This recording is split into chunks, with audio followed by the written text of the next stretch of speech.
Hi everyone, it's been a while since we started the iPad series, and it's been a lot more successful than we thought it would be, which is great.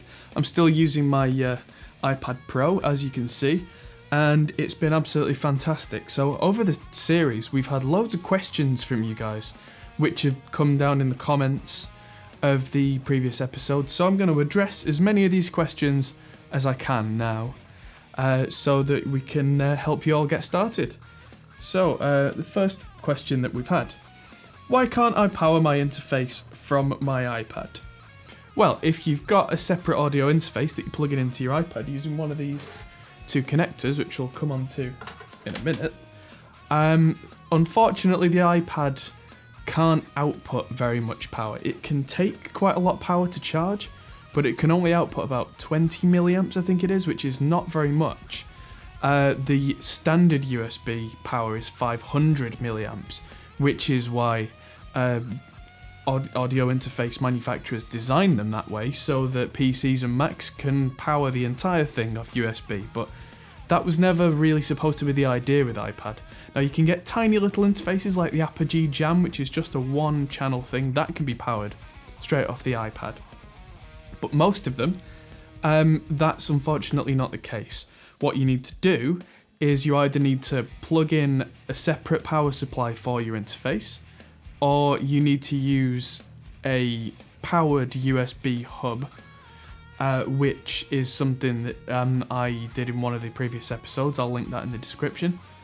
And the other option is, if you've not got a battery powered device, you can kind of piggyback a battery bank onto it. It's not usually recommended, but quite often this can kind of force enough power down to the interface and the data will still go to the iPad, and that works pretty well in my experience. Like I said, it's not guaranteed, but that should work.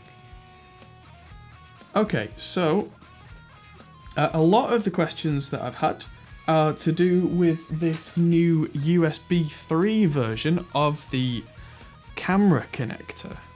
So this is just an excerpt from Oleg Olegov, but I don't quite understand. Why all this thanks to the new cable connector? You could connect your powered USB hub to the previous camera connector as well. You said that the iPad's battery starts to drain, but you use a USB hub which has its own power supply and it connects all the connected devices. Right, so this comes down to the way that we have to think about USB power. Unfortunately, you have to think about it as power upstream and power downstream. Now, what that means is the iPad has a battery charge. Say it's at 100% when you begin working. The battery is only going to go down on the iPad. The thing is, if you connect a powered USB hub to, say, this connector, which is the original Lightning camera connector, which only has a USB port, the power can only go downstream, which means that the iPad can attempt to power it, but power cannot go back the other way. It has to be designed this way for safety, because if power could go back up the cable, that might work in this instance, but what if you had something like, say, a laptop, and you plugged in a power bank or something that was powering the wrong way? That could seriously damage the laptop or other piece of equipment. So it's designed in such a way that power can only go one way. That's where this new USB 3 connector comes in. Most of the time we're not going to be bothered or cared that it is USB 3. The fact that it's important is if you look at the end, and I'll do a little close up on the camera, there is a USB-A slot, which is where the power can go downstream to a little device and the data comes back. But there's also the Lightning port where the power can come upstream to the iPad. So the iPad separately can stay charged whilst all the other equipment that's connected to the iPad kind of does its own thing in terms of the power. Because if you that's the other thing, upstream and downstream have to be kept separate, which is one reason why this is such a big connector compared to this one, which is really quite small. This one has to deal with two completely separate powers, one going down and one coming up, and the two are not allowed to mix. Because if they did mix, like I said, that could cause some sort of power feedback and shorting and explosions, and we just don't want explosions from our gear. You paid all this money for it, safety has to come first. Which brings me up to the next part of the same question. Why are there two different connector cables now? Confused. That's because this little one is the original camera connector, which, even though it was designed to connect cameras, DSLRs, SD card readers, which is what you can use them for, it was also found that you could use these with USB audio devices, which is great, but the iPad's going to run out of battery before too long. So this one was designed not only to be faster with cameras, because the USB 3, if you have that, the USB 3 can transfer pictures faster, but the charging port, the lightning port, also means that your battery doesn't have to be dead halfway through a show, say. Because if you're using this for live performance, you are at the mercy of the battery level unless you can plug it in and plug your interface in as well. So there you go. Right, so the next part of this is, do I understand it right that now, thanks to this new small thing, you can connect to the iPad to any USB audio interface? Unfortunately, the answer there, and this is Oleg again, the answer unfortunately is no. You have to get an audio interface that has been designed, or at least updated, specifically to work with iPads.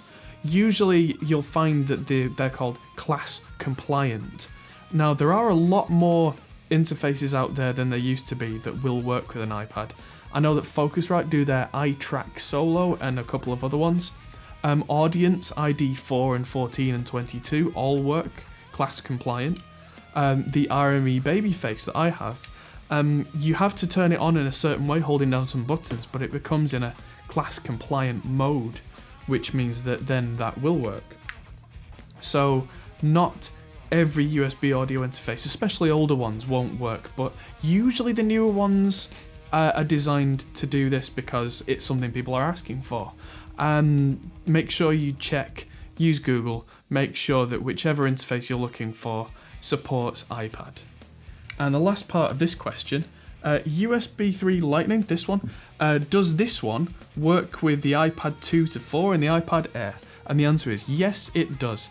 This USB 3 one works with any, as far as I know, any iPad with a Lightning connector.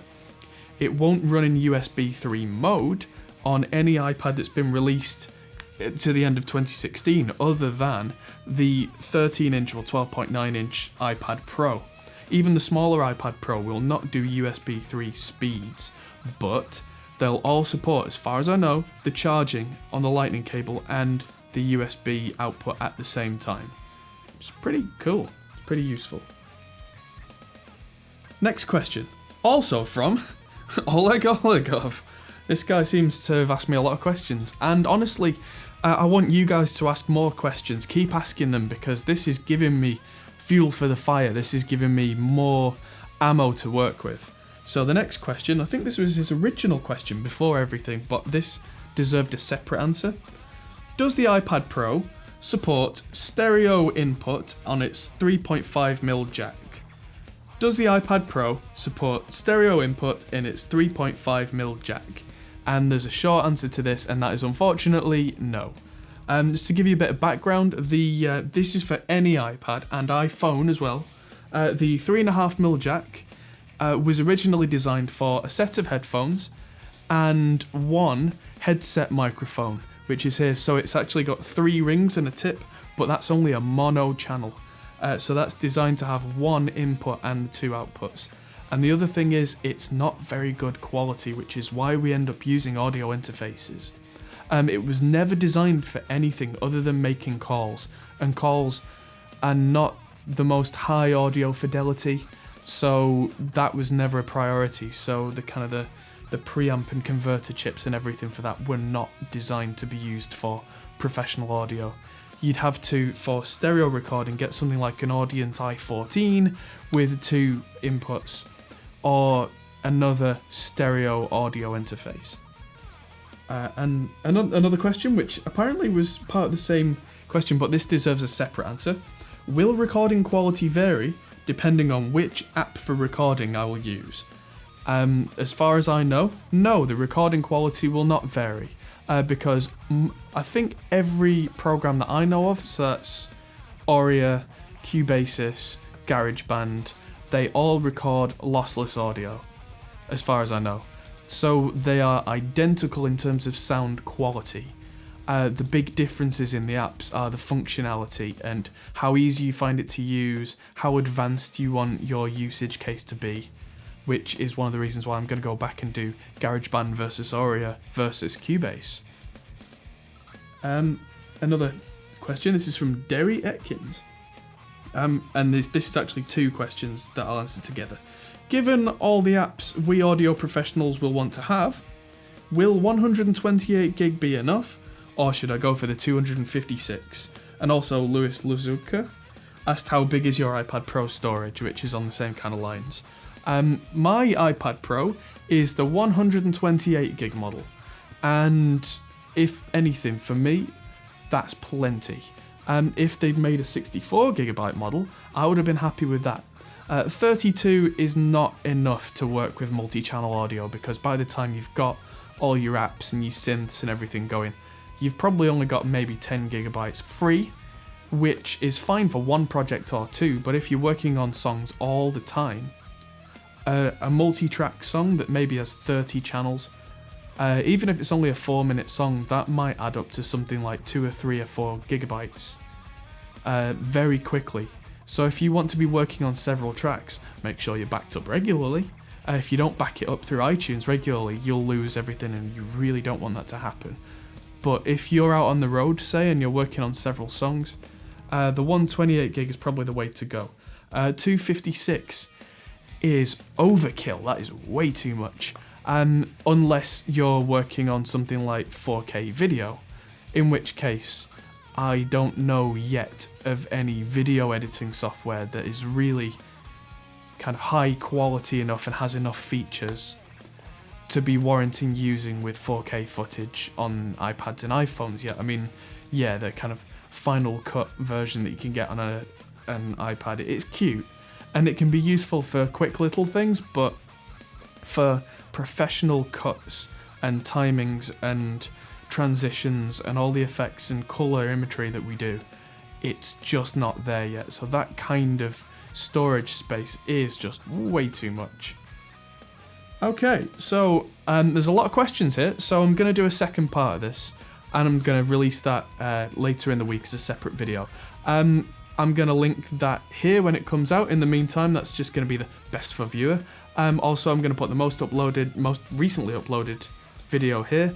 Please subscribe to the channel if you haven't already, it's really appreciated. And check out our studio, Hot Pole Studios. Thanks for watching, see you soon.